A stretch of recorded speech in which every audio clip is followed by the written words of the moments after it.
the one thing we never do is try and dictate terms or point the finger at, but we're more shrugging our shoulders, like going, "Why? What's the point? Who wins in any of this? Nobody ever wins. There's no winner. Everybody just loses, you know." I don't think, "Oh my God, he's only got one arm."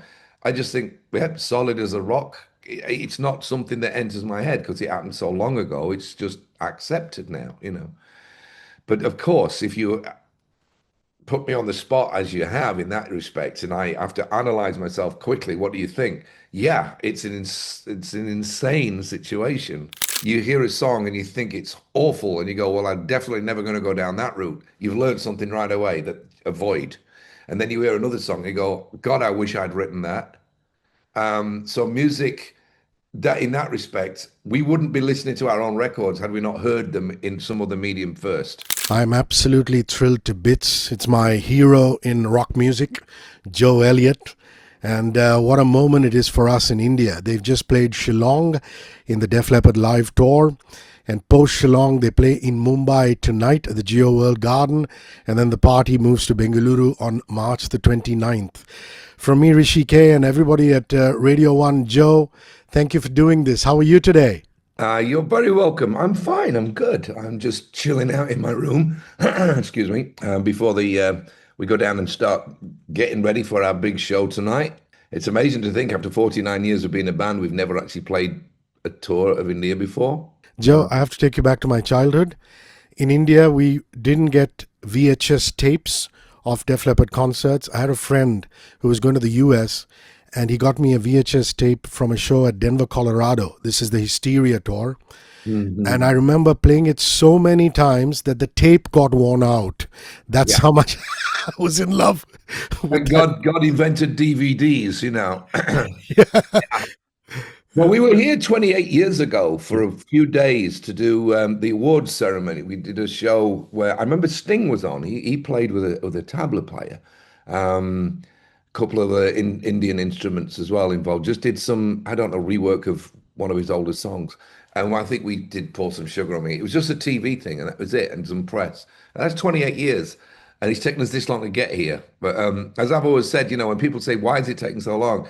We can't just turn up on your doorstep saying, "Can we play, please?"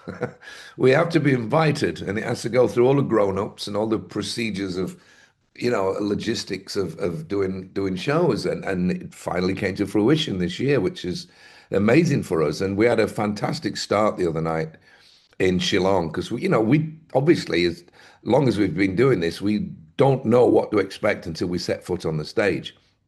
All the you know, the parts were there. There was a crowd and they were big and we were ready. And when we met for the first time, it was love at first sight. You know, it was great. You know, they sang along and they just went on forever. And it was a great start for these three shows. So we're really looking forward to see how it progresses now that we're here in Mumbai and then Bangalore the day after tomorrow on Sunday night. Yeah.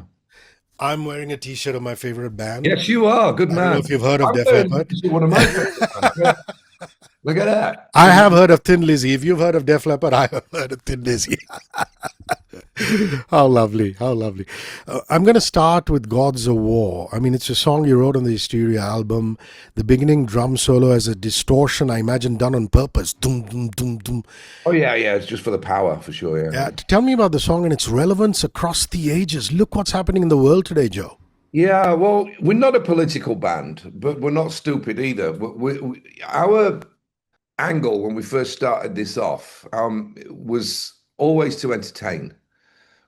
We wanted to be escapism. We wanted people that live what they might consider to be monotonous lives, getting up for work Monday to Friday, 9 to 5, you know, listening to the boss, yes sir, no sir, three bags full sir. Um, that's what entertainment is. It's to take you away from that. So when you get home, you've got your ticket for the show, or you've got your wages to go out buy a record or whatever. And you go off into your own little world, listening to this record for 45 minutes or going to the show for an hour and a half, whatever. And it just puts you somewhere that gives you the energy to go back to work the next day, or you know, if it's a weekend, you know, on the Monday morning. Um, that's always been what we've wanted to do. But on occasions, we will touch on something that's quite spiky. Like we did a song on the Euphoria album called Paper Sun, Yes. which happened the day that the Omar bomb went off in Northern Ireland. And we had the news on the TV in the room we were writing in, but we had the sound off. And we literally wrote the song as though it was a soundtrack to the pictures that we were looking at. And with Gods of War, the Falklands had just happened where the UK and Argentina were at loggerheads a little bit. That happened in like 82, but there was still fallout. There was still things going on everywhere. And there was probably some point in 85, 86 when we wrote the song, something going off between Russia and America where they were all, we've got 100, well, we've got 100. So that cancels us out. And we were trying to imagine what it must be like living in Finland, where if they did set them off, that's where they're going to meet in the middle, and there's going to be insane fallout over like Northern Europe or something. And so it was an observation of why are we doing this? It wasn't so much as the one thing we never do is try and dictate terms or point the finger at, but we're more shrugging our shoulders, like going, why? What's the point? Who wins in any of this? Nobody ever wins. There's no winner. Everybody just loses. Somebody's ego gets a good boost. So yeah, it was an observational song, and the hint is in the lyric. We're fighting for the gods of war, but what the hell are we fighting for? And it's like we've always been, let's jaw, not war. Surely we can talk this out, sort of thing. But it's a very powerful musical piece, and it needed a powerful lyric to go with it. You can't write the tune, which is Gods of War, and put the lyrics of Let's Get Rocked over it. It doesn't work. So it's horses for courses, and that was one of our more serious tunes, if you like. We kind of touched on it with things like Billy's Got a Gun and Die Hard the Hunter on Pyromania, and even on the first album, when the walls came tumbling down, was very much apocalyptic. We didn't really go there on High and Dry, but we've always one of the 10, let's say, is always a little dark. I mean, even Pearl of Euphoria off Slang was pretty hardcore. So yeah, but Gods of War is the killer because we've had so many friends of ours that we've met over the years or musicians that we bump into that'll highlight that song of all the songs on the Hysteria and say, dude, when you wrote that song, like I heard it and it went to the bridge and then it went to what we thought was the chorus. And then it went back into the verse, second verse, and then the bridge, and then what we thought was the chorus. And then the chorus came. We kind of double bridged that song. And then the big chorus came halfway through the song. And it blew people's minds that we had all these hooks, but that's the way that we worked. We've always tried to be powerful rock band, but we always wanted to have big commercial choruses, big hooks. We grew up on British pop, English rock like Slade and Sweet and Bowie and T-Rex and Queen and all these bands that had big choruses and big drums and big guitars and melody. It's all melody. The melody comes probably from the Beatles. The power comes from AC/DC. Queen, a big influence in our harmonies, and it's all there, especially in Gods of War right at the end. We had a guitar ride out section on that song that we thought was very similar to She's So Heavy by the Beatles, that we actually sang the phrase heavy over the end just to acknowledge that we knew, that we weren't ripping it off. It was a homage, if you like. It still gives me goosebumps when I think of You Can Run, But You Can't Hide. Because you have Yeah. machine guns and helicopter chopper sounds, and then the guitar, and then it just dies down. It's Yeah, well, just that was brilliant. Mutt Lange's idea. We had the ending, and he said we should really just we've said what we're saying. Let's get the other side of the story, and because it's of its time, it was Thatcher and Reagan, and they have become like whether you love them or hate them, legendary people because the older we get, the more into history they go, and history then becomes less relevant in a political arena, if you like, of the now for decisions made. You look back at it and go, well, they were only trying to do their best, I suppose, and history puts rose-colored glasses on everything anyway, but there would probably been a time 10 years after that song came out where it wasn't so cool that it was Reagan and Thatcher. But now it's kind of come round again and it's okay because there's been so many different people that have still getting it wrong in between. Let's go to photograph. You mentioned the Pyromania album, 1983, the catalyst for the entire 1980s pop metal movement. It was the rock and roll clown Joe Elliott. And is it really about Marilyn Monroe? Tell me about the Oh antecedents of yeah, that song. I was living in a kind of a basement apartment. It was like a frat house. It was great. With all musicians. I lived next door to a guitarist called Bernie Tormey, you may have heard of. He played Oh, briefly with Ozzy, but he was mostly a solo artist. He played with a lot of people, but he was in Gillan's band for a while. He was my neighbor. I was in 10A, he was in 10B, and I mean, it was derelict, this place pretty much. I was living there 81, 82, and the previous tenant of my apartment had punched a hole through the wall of the bathroom. So I covered it up with a poster of Marilyn Monroe. So every day I'm in the bathroom and I'm seeing this poster, and it just starts seeping into your DNA. And when myself and Mutt said, okay, we'd used to attack a song a day lyrically, where are we going to go with this? And I just mentioned, I said, why don't we write a song about the ultimate woman in the sense of like you can never have her because she's not here anymore. Die young, stay pretty, that kind of thing. And he said, okay, that's cool. And then so I said, because I've got this photograph. And he went, oh, photograph, cool. All right. And we worked from that angle outwards, and in fairness, that line, look what you've done to this rock and roll clown, was completely lifted of Rock On by David Essex, a song that we would go on to cover in 2006. And I can only imagine I did it because I must have heard it on the radio on the drive into the studio and said, I'm going to nick this line because it works really well with where the lyrics going. And because when you want something so badly, you will act in a really strange way sometimes because you're so desperate for success or you're desperate to get to be with someone or whatever, that you actually behave unnaturally. And so rock and roll clown works very well. And it's like, look what you've done is look how desperate you've made me to want you. And I thought this is good as long as David doesn't mind, and I've never heard a peep out of him, so that's okay. And we covered his song anyway, kind of 20 years later. So I think he's okay with that. Robert John Mutt Lange and Def Leppard, The Marriage. I mean, come on, High and Dry, Hysteria, Pyromania, Euphoria. What's the most important thing that Lang taught you about making records? Something that still lives in your work today? I mean, there's so much talk about him being demanding, meticulous. Yeah, well, producers are. I was just reading an interview yesterday. Well, actually, watching an interview with Bruce Dickinson talking about Martin Birch, and I thought, well, that sounds very eerily similar to Mutt. And when I've talked to people like Lou Gramm in the past or Brian Johnson, we've all been in that singers club and gone, it's not easy, is it? And it wasn't. But what you learn is you never get too precious about anything. If things can be made better, you just have to sit on it for a while, listen to it, and go, is this really as good as it can be? Because a lot of musicians just go, yeah, it's great. I've got to get it out. I've got 3 weeks, got to put this out, got a tour. Woo, got to get this thing finished. And Mo's like, no, no, you're going to have to live with this forever. You can make a mistake in a gig and nobody will even notice so much. And if they do, they forget tomorrow. You make a mistake on a record, not so much a playing mistake, but a mistake of like not finishing the song properly. You live with that for the rest of your life. So let's do everything we can. There comes a tipping point where you have to stop, otherwise you'd be making the record for life. True. But we would revisit these tunes on many occasions. For example, Animal was written in '84.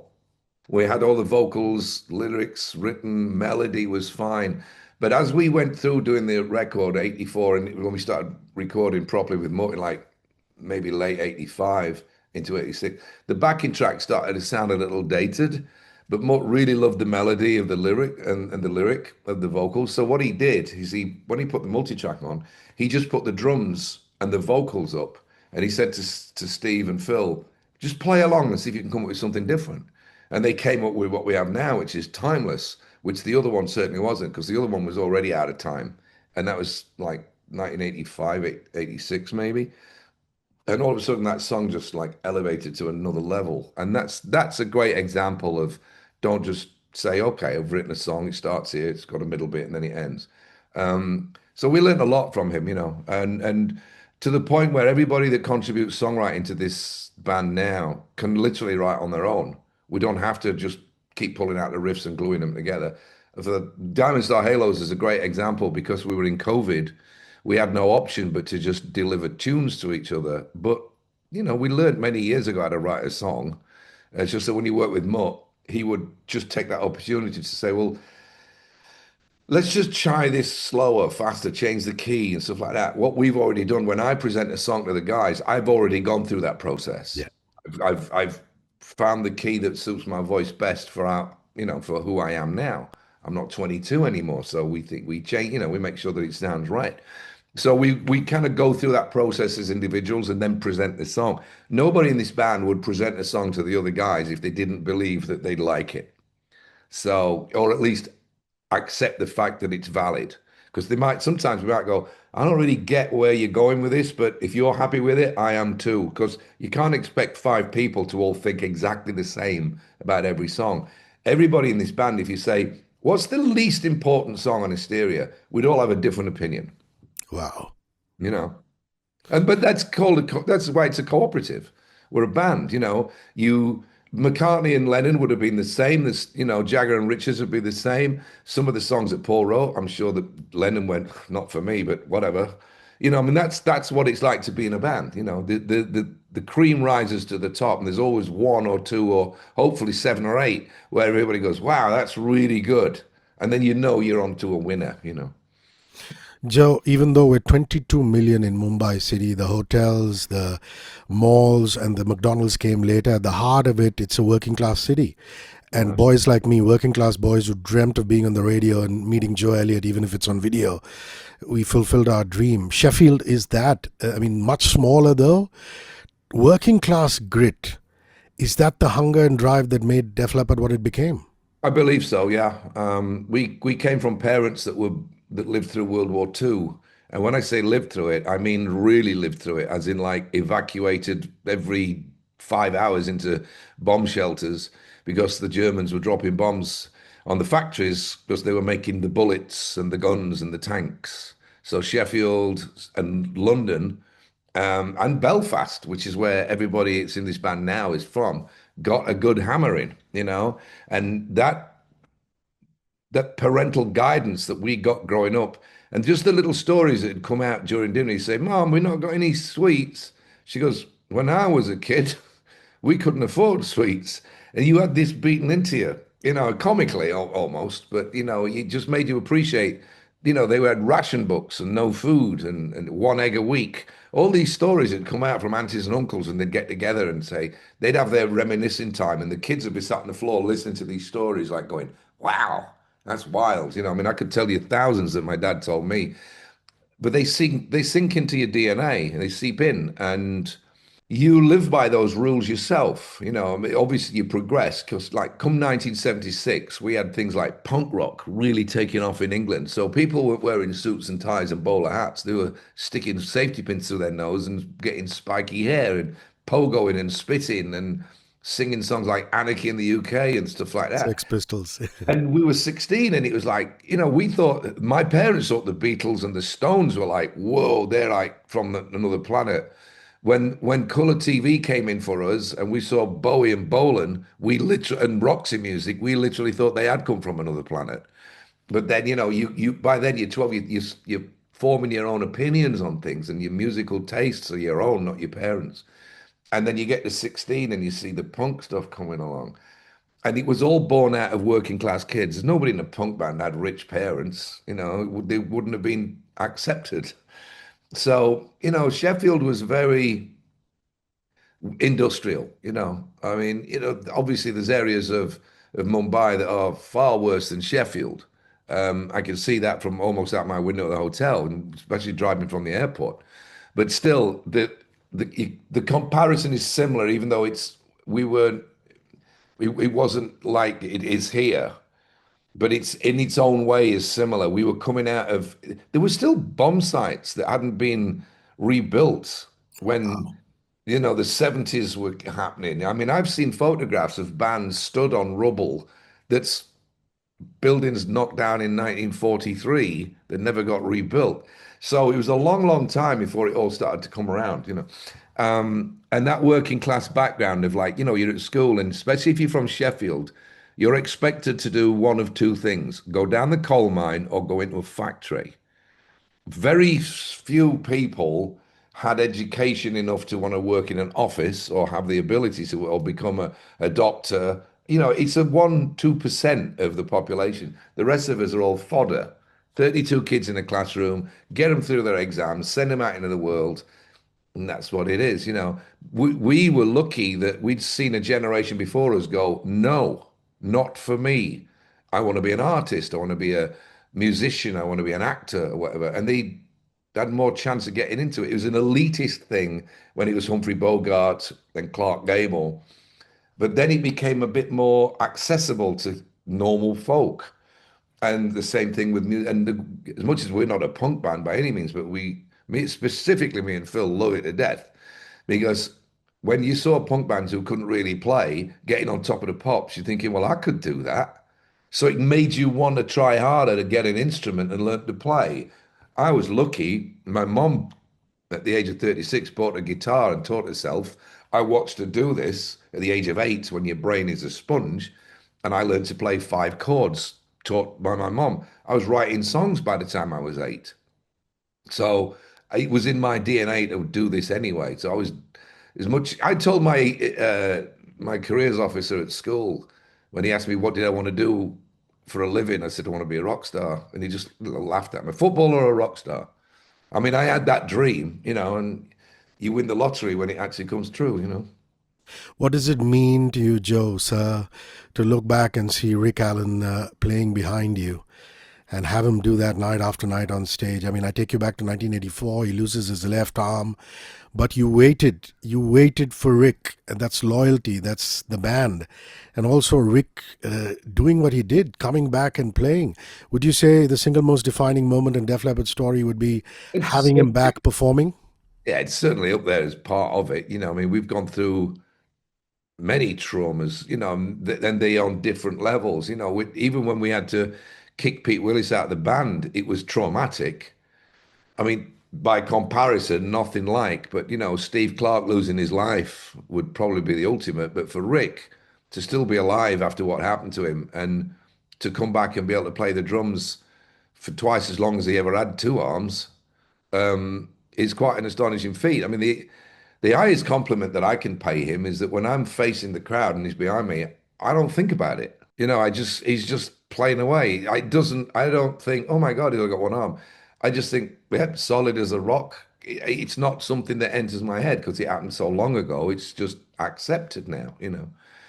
But of course, if you put me on the spot as you have in that respect, and I have to analyze myself quickly. What do you think? Yeah, it's an insane situation that he's done this for so long and still doing it as well as he's ever done it. It's incredible. You know, you have said on record that you cried when Rick lost his arm. Yet when Stephen Maynard Clark died, the tears had dried up. I mean, how do you carry Steve's memory into every show you play? I imagine he must have been so stunned at that point in time. Yeah, it's difficult when you see when somebody there's as Rick likes to say in the library of grief books, there's no such thing as, you know, one-armed drummers. When you get the phone call and the person on the other side says, "Are you sat down?" You know damn well that it's not going to be you've just won the lottery. And I thought somebody had died. And when our manager at the time said to us, "Rick's been in a car crash and lost his arm," didn't compute. You know, it didn't, there was no part of my brain that was expecting that. So you hold the information in a kind of holding cell in your brain for minutes, hours, until it finally registers, and you're like, I don't get it. With Steve, it was just an accident waiting to happen. You know, Steve was a heavy drinker. We all were, I suppose, you know, when I think about it. But Steve more so than others, he would wake up and drink. I mean, I couldn't do that, you know. But he was so close to dying on many occasions before he did that it wasn't such a shock. So that's probably why I didn't cry any tears because I cried the tears before going, what are you doing to yourself? You know, he'd been in and out of rehab so many times. We'd written him all the letters that you're supposed to do is when you do these interventions. And it just didn't click with him. Whereas like Phil stopped drinking to 1986, I think it was, just because he was seeing what it was doing to Steve. And he went cold turkey and never regretted it and has never had a drink since. So you're talking 40 years since Phil drank alcohol.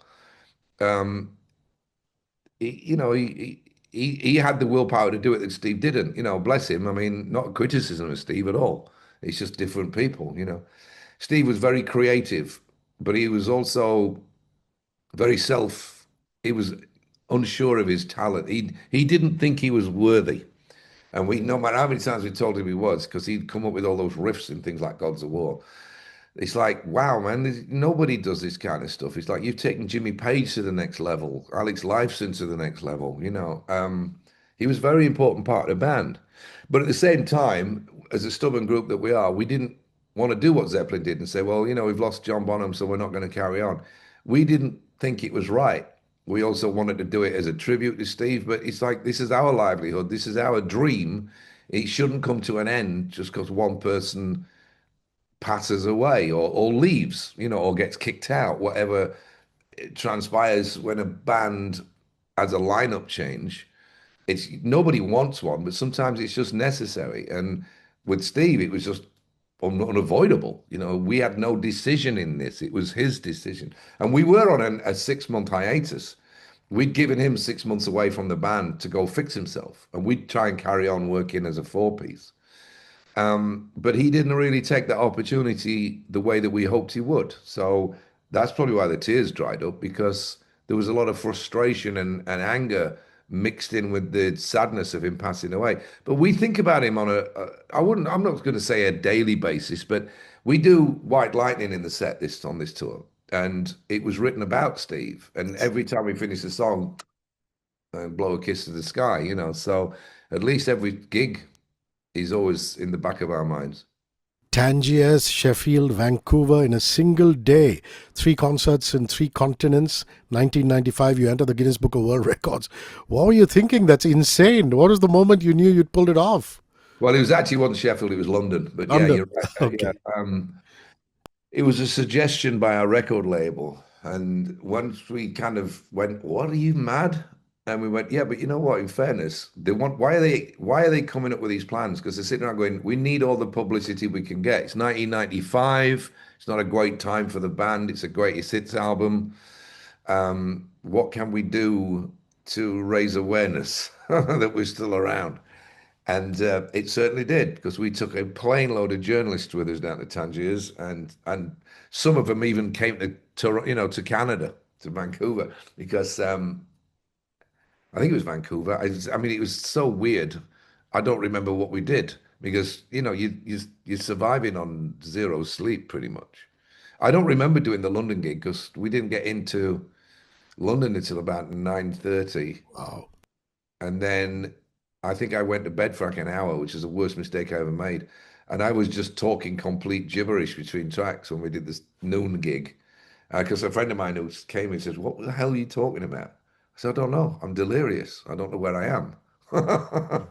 So, but we pulled it off. It wasn't a musical feat. It was a feat of stamina. That's all it was.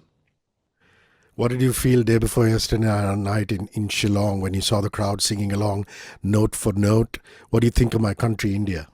Well, that was the thing. It's like, oh my God, you, I suppose the first thing you think of is thank God for the internet, because look how you struggle to watch us, people smuggling in VHS tapes or whatever. Um, and now everybody in India knows who we are because they've got at least a phone, I'm thinking, and they can go on YouTube or, defleppard.com and catch up with the news and Facebook, TikTok, all this kind of stuff. So it's become a global village, really, the world, in that respect. And the fact that it's took 49 years for us to be here is sad, but at the same time, it's exciting because we can still break new ground even this far into our career, which is amazing. We did a few gigs with the Who in South America in 2017, Wow. and that was their first time ever in South America. So so it's like we're kind of following the footsteps of bands like the Who, and McCartney's probably still breaking new ground at his age. So I loved it because I judge everything. I I I see the difference in the cultures when we get in the car. I mean, the best one, my favorite so far, is as we were approaching the airport in Shillong yesterday to come here. Literally within 400 yards of the airport, there were two cows walking across the road. It doesn't happen at Heathrow, or LAX. It just doesn't. So the cultural thing is something that we just soak in as we're driving past at 40 miles an hour, as that drivers are weaving through the traffic very differently to how drivers do it in say, the UK. But once we get on the stage, this is where we want it to be as similar as possible. But at the same time, let's hear the difference. And the fact is that they were singing and jumping up and down. And, with things like Sugar and Let's Get Rocked and things like that, that they know really, really well, they were louder than we were. So we are hoping for more of the same tonight. Last few tickets alive at Book My Show. It's tonight, Mumbai, and then Sunday, Bengaluru, Def Leppard Live. My last question is about my chosen medium, radio. This is my 31st year in radio. Congratulations. Things have changed because, we make reels now, we do video and all kinds of things, but the heart still beats for radio, and I know yours does. You've been a radio host. There's no streaming algorithm in radio. And for rock music and what radio means to you, as a rocker, as a host, I'd like that to be your last answer. Well, the radio, see, Roger Taylor wrote a song called Radio Gaga, which was literally about how the radio was being sabotaged by, say, MTV or people watching songs rather than listening to them. But the thing about that is you can't do that in the car. You can't do that on your headphones on an airplane. There are moments where music fills the room and it changes the mood. You know, um, I believe that you learn from every song you ever hear. Every song. You hear a song and you think it's awful, and you go, "Well, I'm definitely never going to go down that route." You've learned something right away that avoid. And then you hear another song and you go, "God, I wish I'd written that." So music, that in that respect, we wouldn't be listening to our own records had we not heard them in some other medium first. I mean, maybe you'd hear it at a friend's house, they'd play a record and then you'd borrow it. But my point is that, when you hear stuff on the radio, it has an excitement to it that you don't get when you play it yourself. My favorite song of all time is All the Young Dudes by Mott the Hoople. I very rarely play it because I can just shut my eyes and I can hear it anyway. But when I hear it on the radio, I get a total buzz because I know that loads of other people are listening to it too. That gives it a validation way beyond my private room where I could be playing it if I wanted to. So I get a kick when I know that it's on a certain radio station that's got a listenership of maybe 8 million people. And you're thinking, 8 million people are listening to this song. How cool is that? And I obviously we get that same kick when we hear one of ours. You go, oh, listen to that. They're playing us on the radio. So it has more of a validity when you hear it on the radio. I think it is, it was challenged in the 80s with MTV. It's challenged permanently now with the likes of, social media and the internet and stuff like that. But the radio is always there. As Roger Taylor says, like an old friend, it's there.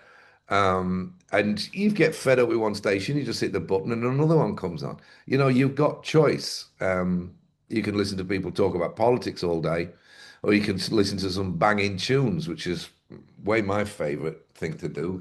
So extremely important, which is why I do two radio shows. I do one for a UK channel called Planet Rock, and I do a show a month for Sirius in America. And I do it for the joy of it. And I know I don't have any terms. I don't get paid really for doing it. It's more just like a hobby. And they said, "Why do you do it?" I said, "Because I get to pick the songs. If I was told what to play, I couldn't do it." And so, well, you might as well get a real DJ if you're going to do that. My point of me doing it is to play stuff that nobody else plays, or remind people of older songs and go, "Oh my God, I've heard this since 1975." And they go out and buy it, maybe. It's just poking people. reminders of things, and just me being me, whatever suits my mood that particular week, I will be going, oh, I'll put this in the playlist. This is going to be great on Saturday night. For example, to tomorrow night, because it's released today, Queen 2 has been remixed, a 2026 remix. Wow. And Brian May kindly sent me an advance, and I said I'm going to play it on my show Saturday. And he's like, okay, yay, good, cool, So I get, they're the little perks that I get is that I get to introduce a song from an album that came out in 1974, but they're going to hear it for the first time in 2026 as with this remix. So, they're the things that just make it worthwhile for me. Joe Elliott, Sire, this is probably one of the best 30 minutes of my entire life. I thank you very much My for being here pleasure. in India, and this has been wonderful. God bless you, and well, see you tonight at the show. I should be looking for you when I get there. One world, your station.